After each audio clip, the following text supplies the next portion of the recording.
out of speechifying mode and into MC mode. So you caught a brief glimpse of his handsome face just a few minutes ago. He is a paladin in the animal rights movement here in New York City, and I dare say here in the United States. He's a man you see all over the place. If there's something involving animal rights or human rights going on, you are more likely than not to see his smiling face and dimples right there in the thick of it. He is a burr in the saddle, ladies and gentlemen, of the 1%, and anyone who thinks that they have the right to exploit and oppress anyone at all. He is the author of 11 books at the last count. 12 books, rather, sorry. I think he just published a new one between the time that we spoke and now. A very prolific writer and activist, and a fellow that I am honored to call a friend. Ladies and gentlemen, how about a big vegan welcome to the one and only Mr. Mickey Z!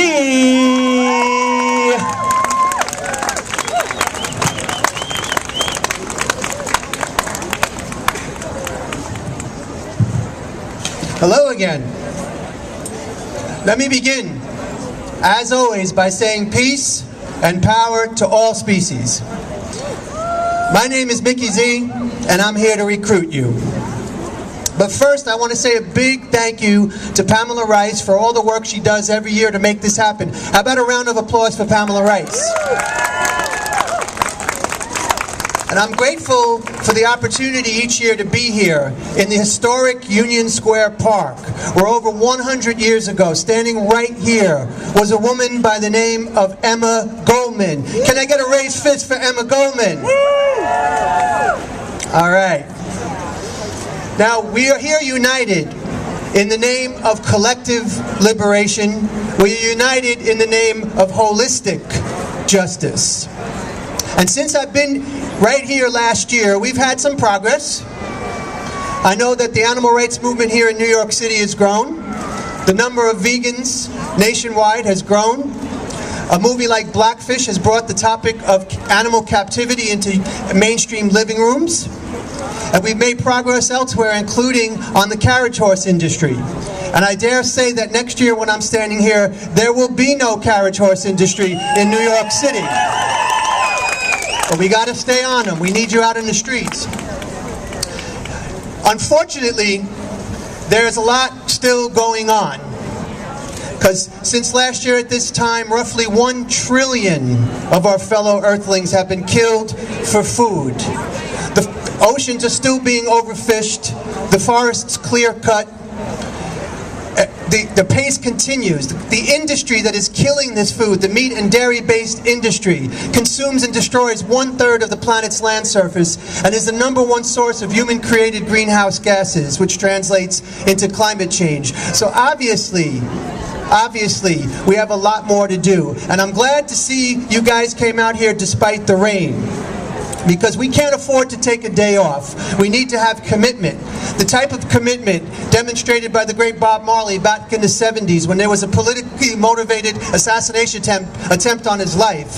And 2 days later, he was up on stage, injured in an open-air concert, and was asked, "How could you be out here, risking it again?" And he said, "The people trying to make the world a worse place never take a day off, so how can I?" So thank you for not taking a day off, even though there's rain. Hey. For those of you who have yet to embrace the vegan and animal liberation lifestyle, let me make this crystal clear. There are approximately 8.7 million known animal species on the planet. If your idea of equality only includes one of those species, it ain't equality. If your idea of justice only includes one of those species, it ain't justice.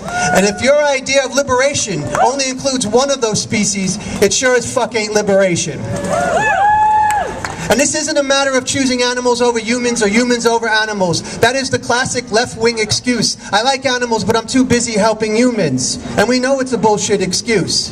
Because when someone accuses me of liking animals more than humans, it sounds to me like I'm being accused of liking my circulatory system more than my respiratory system. These are intricately interwoven systems. You don't have to choose one. We are aiming for collective liberation.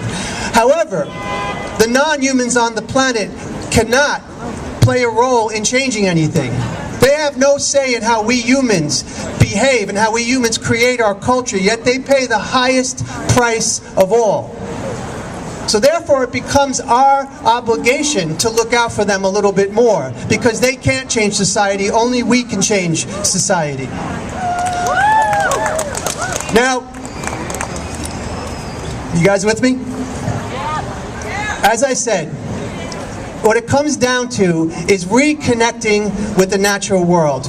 It's not enough to rise above the latest man-made conflict and declare oneself a humanist. We must dig deeper and identify as earthlings and stand in solidarity with all of our fellow earthlings. That is the most fundamental identification as an earthling. Now, as I said earlier, we cannot afford to take a day off. And I'm glad to see you folks out here today, and I hope that none of you will leave this park today without making at least one new connection. Let this event resonate far beyond this park today. And also, don't leave this park without making a new commitment to creating change this year. Let's have more change by the time we're standing here next year. The type of commitment I mentioned earlier with Bob Marley. Because ask yourself, are there any days off at the fur farm? Are there any days off at SeaWorld? Are there any days off at the Vivisection Lab? Are there any days off at the puppy mill? And are there any days off at the slaughterhouse? And of course the answer is no. So that means, collectively speaking, there are no days off for us until every cage is empty. So I want you to embrace solidarity. I want you to cross over into other forms of activism and challenge all forms of oppression, all forms of privilege, all forms of hierarchy.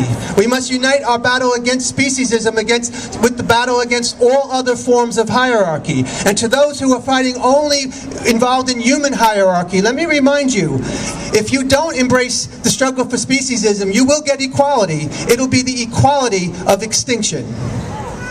So let's work together, create solidarity, and embrace diversity of tactics. Because as often as possible, we want to give them this, right?